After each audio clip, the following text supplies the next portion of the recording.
अस्सलाम वालेकुम students, welcome to CBEL concept based education learning YouTube channel. मैं हमाद अहमद आपका ट्यूटर। जैसा कि आप स्टूडेंट्स को पता है, हम इस साल paper preparation for ADP part 1 जिसे बीकॉम पार्ट 1 और एडीपी पार्ट 2 जिसे बीकॉम पार्ट 2 भी कहते हैं करवा रहे हैं। और ये एग्जाम प्रिपरेशन तीनों यूनिवर्सिटी के स्टूडेंट्स के लिए, जिसमें पंजाब सरगोदा और गुजरात यूनिवर्सिटी के स्टूडेंट्स इंक्लूडेड हैं। स्टूडेंट्स, जैसा कि आपको पता है, आज था पेपर बीकॉम पार्ट 2 का यानी एडीपी पार्ट 2 का, और इनका पेपर था बी लॉ का। मैंने जो अपने गेस्ट पेपर्स आपसे शेयर किए थे, 100% पेपर उसी में से आया है। 100% पेपर उसी में से आया है। कोई एक क्वेश्चन भी ऐसा नहीं है कि जो उस गेस्ट पेपर में जिसमें मैंने आपसे टोटल 15 to 17 क्वेश्चन बस शेयर किए थे, उनमें से ही आपका पेपर आया है। स्टूडेंट्स, आप स्टूडेंट्स को क्या चाहिए, नेक्स्ट पेपर के लिए इस चैनल को सब्सक्राइब करना बहुत जरूरी है आपके लिए। उसकी वजह क्या है, ये मैं अभी आपसे शेयर करता हूं। देखो, ये है मेरे पास, मेरे हैंड में आप पेपर देख रहे हो बीकॉम पार्ट 2 का। देख, इसमें सबसे पहला जो क्वेश्चन आपको आया वो है एसेंशियल ऑफ एक्सेप्टेंस।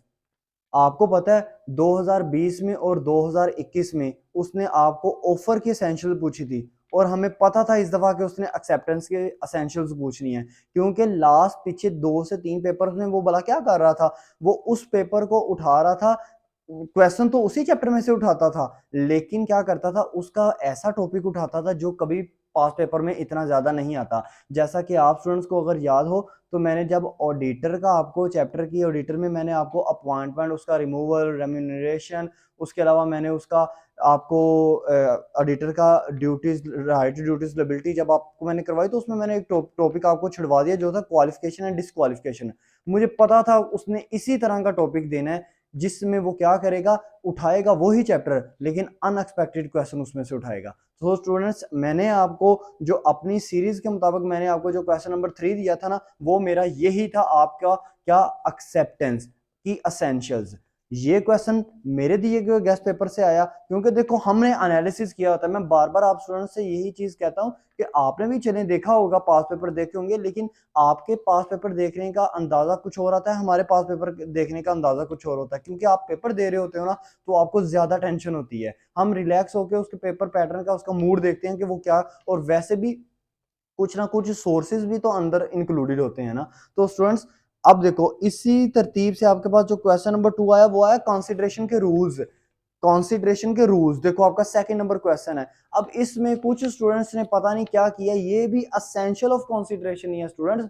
देखो, असेंशियल का क्या मतलब होता है, जरूरी अज्जा ना, जरूरी पॉइंट्स जो आप एक कंसिडरेशन के लिए जरूरी हैं। और रूल्स का क्या मतलब है कि कंसिडरेशन के तरीके क्या हैं, तरीके एसेंशियल्स एक ही चीज है। इसमें आपने रूल्स लिखने थे कंसिडरेशन के। आपने मुझे कमेंट सेक्शन में ये स्टूडेंट्स बताना है कि आपने इस क्वेश्चन में रूल्स लिखे हैं, कि रूल्स में वो एसेंशियल लिखे हैं, कि क्या किया, कहीं इसको गलत तो नहीं आप कर आए। ठीक है स्टूडेंट्स, ये मुझे कमेंट सेक्शन में बताना है। अब इसके बाद देखो, 2 क्वेश्चन हो गए हमारे दिए गए गेस्ट पेपर से। उसके बाद आपको क्वेश्चन आया अनपेड सेलर के राइट्स। मैंने स्टूडेंट्स आपको ये गेस्ट पेपर दिया था ना, गेस्ट पेपर में ये क्वेश्चन भी मैंने आपसे बोला था कि राइट्स ऑफ अनपेड सेलर आपने लाजमी क्वेश्चन करना है। ठीक है स्टूडेंट्स, और उस चैप्टर में से जो कि आपका contract of sale of goods बनता है, उसमें से अनपेड सेलर के राइट्स आ गए। 3 क्वेश्चन हो गए। इसके बाद आगे वाला देखो, define check what are the difference between bill of exchange and promissory note. मैंने आपसे क्वेश्चन शेयर किया ना, कल रात को भी मैंने आपसे ये क्वेश्चन शेयर कर दिया था कि एक ही 18 हेडिंग्स आपसे शेयर की थी। उनमें मैंने आपको बता दिया था कि अगर प्रोमिजरी नोट और बिल ऑफ एक्सचेंज का आपके पास क्वेश्चन आए, तो आपने फर्स्ट 15 हेडिंग्स लिख देनी है। हाँ स्टूडेंट्स, इसमें आपने इंट्रोडक्शन डेफिनेशन लिखनी थी प्रोमिजरी नोट और बिल ऑफ एक्सचेंज की, प्लस आपने सिर्फ चेक की भी साफ डेफिनेशन लिख देनी थी, क्योंकि उसने ना खुद से पूछी या चेक की डेफिनेशन को। तो ये भी क्वेश्चन देखो, मैंने प्लस इसका सोल्यूशन भी प्रोवाइड किया था। आप सोल्यूशन ने आप स्टूडेंट्स ने मुझे इस क्वेश्चन के बारे में बताना कि क्या वो मैंने आपको जो गेस दिया था, जो मैंने क्वेश्चन इसका एक तो मैंने इसका भी क्वेश्चन एक अलग से भी सेपरेटली मैंने अपलोड किया था। दूसरा मैंने 15 to 18 मैंने हेडिंग्स बना के भेजा था, जिसमें मैंने कहा था कि कोई भी अगर डिफरेंस पूछे ना, तो वो डालेगा। तो मुझे पता था इस साल उसने डिफरेंस पूछना है। मैं इस वजह से कल ज्यादातर, आप स्टूडेंट्स देख रहे होंगे, मैं ज्यादा से ज्यादा कोशिश यही कर रहा था कि आपको ऐसी हेडिंग्स दूं ताकि आपका पूरा जो चैप्टर है ना, वो क्लियरली सोल्व हो जाए। अब देखो स्टूडेंट्स, अब सारा साल आपने पढ़ा, मैं ये नहीं कहता आपने नहीं पढ़ा, आपने सारा साल पढ़ा, तो पढ़ता है इंसान सारा साल। सारा साल में स्टूडेंट्स को ज्यादा कंफ्यूज किया जाता है, उनको इतना अप्रिशिएट नहीं किया जाता जितना उनको ज्यादा कंफ्यूज, जितना उनको कंफ्यूज कर दिया जाता है। तो यही देखो, मैंने एक क्वेश्चन दिया आपको, उसमें मैंने 6 क्वेश्चन आपको बना के मैंने कहा ये लो इसको ऐसे लिखो। तो क्या ये क्वेश्चन आपके लिए बेनिफिट प्रूव हुआ है कि नहीं, ये भी मुझे कमेंट सेक्शन में आपने बताना है, ठीक है। अब इस तरतीब से आपके 4 क्वेश्चन हो गए, और एंड पे देखो रेलवे की क्या आ गई हैं लाइबिलिटीज, सिर्फ रेलवे की लाइबिलिटीज उसने पूछी हैं स्टूडेंट्स। इसमें ये railway as a common carrier, पता नहीं अब स्टूडेंट्स इसको कॉमन कैरियर को तो नहीं इसमें लिखा है, कॉमन कैरियर की तो नहीं लाइबिलिटी लिखा है उसने, liability of railway as a common carrier पूछा, मतलब उसने रेलवे की लाइबिलिटीज पूछी हैं। अब देखो ये 5 के 5 क्वेश्चन, ये वही 5 के 5 क्वेश्चन है जो मैंने आपसे शेयर किए थे और आपको वही आए हैं। सो स्टूडेंट्स, नेक्स्ट आपका पेपर है बिजनेस टैक्सेशन।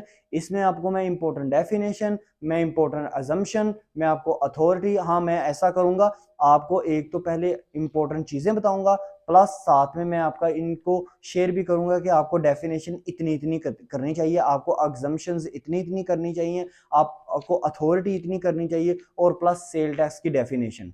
ठीक है स्टूडेंट्स, नेक्स्ट वीडियो में मैं आपसे डिटेल में ये शेयर करूंगा कि आपने बिजनेस टैक्सेशन को किस तरह अटेम्प्ट करना है, कौन सा क्वेश्चन करना है, आया कि इनकम टैक्स का न्यूमेरिकल और सेल टैक्स का जो न्यूमेरिकल है वो दोनों आपने अटेम्प्ट करने हैं कि एक सिर्फ अटेम्प्ट करना है। ठीक है स्टूडेंट्स, अब तक के लिए इतना ही। अपना ख्याल रखें, अपने इस यूट्यूब चैनल का भी, और ज्यादा से ज्यादा चैनल को सब्सक्राइब करें, वीडियोस को लाइक करें, और इस चैनल को ज्यादा से ज्यादा अपने फ्रेंड्स में शेयर करें। अल्लाह हाफिज।